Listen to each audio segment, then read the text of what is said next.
Got a no heat call. Got an old inline Reznor duct heater. Very old school design here. Just a duct blower, piece of ductwork, duct heater, more ductwork with a slap coil.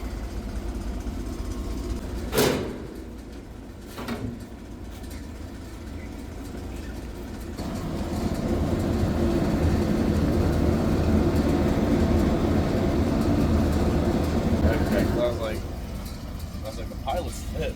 It's reflecting the infrared back off of this. Yeah. Is the pilot lit? Hello. Hey, see, let me plug you back line. You got a lighter up here? No. Well, he's going to get a lighter because there is no pilot right now. That's probably the main culprit. We'll look at a few other things here. I like how they got the cardboard here to show you what that is. Between there and there's a limit.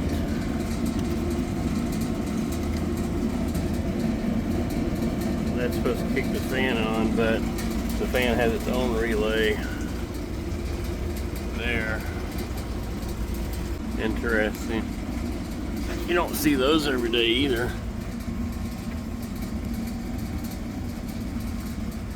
Who knows what those are? This is from the very, very old electric. They would run a live wire across the attic, and you would just tie onto the line with another wire and run it to a light, whatever you're using. Uninsulated wiring. Looks like somebody's modified it though, because it's got this thermostat wire underneath those crimps. There's the wiring diagram that come with it.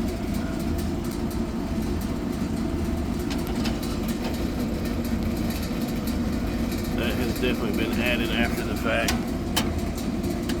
But at a glance, it looks like when it gets a call for white from the thermostat, one side's going to common, one side's going to white. Common is going down to the valve.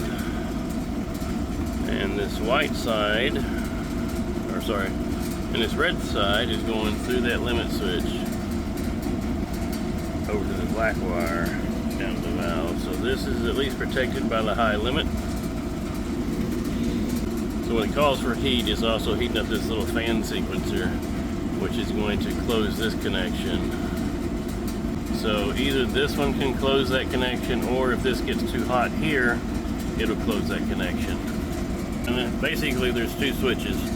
So whether this switch closes, the fan comes on, or this switch closes, the fan comes on.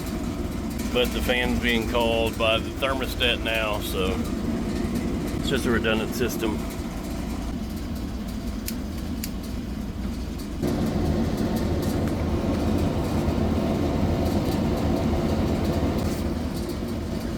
He's holding that valve down until that pilot heats up that thermocouple. Then the thermocouple will create a small charge, just enough to hold the pilot valve open to let gas go through the pilot. Nope, it's still there. Are you still holding it in? Nah, there we go. And we have ignition.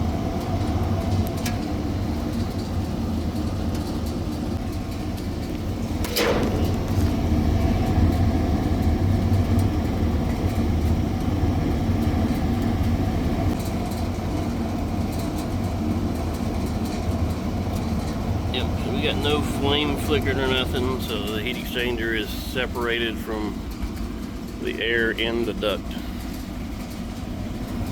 We'll let her warm up here for a moment and make sure nothing changes. So these things just let the exhaust air come up here,